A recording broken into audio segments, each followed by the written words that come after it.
Hi అండి, ఈరోజైతే పూర్ణం బూరెలు ఎలా చేయాలో చూపిస్తాను నా స్టైల్లో. ముందైతే ఒక కప్పు పచ్చిశనగపప్పుని నానబెట్టుకొని ఉడకబెట్టుకోవాలండి. ఉడికిన తర్వాత ఒక కప్పు బెల్లం వేసుకోవాలి.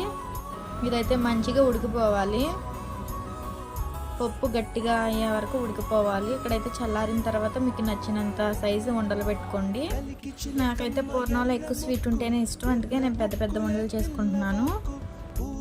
ఒక గ్లాస్ మినప్పిండి, ఒక గ్లాస్ బియ్యం పిండి మంచిగా నానబెట్టుకుని రుబ్బుకోవాలండి. ఇందులో రుచికి సరిపడ్డ సాల్ట్, సోడా, ఉప్పు వేసుకోవాలి. దీన్ని అయితే మంచిగా కలిపేసుకోండి.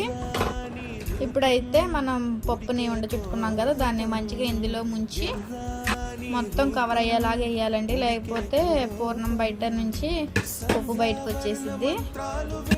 ఆయిల్ హీట్ అయిన తర్వాత ఒకదాని తర్వాత ఒకటి వేసుకోవాలి. ఇవైతే గోల్డెన్ కలర్లోకి మంచిగా ఫ్రై అయిపోవాలి.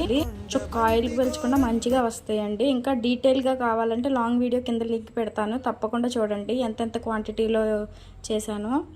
వీడియో నచ్చితే మాత్రం తప్పకుండా లైక్ చేసి సబ్స్క్రైబ్ చేసి కామెంట్ చేయండి. Thank you for watching.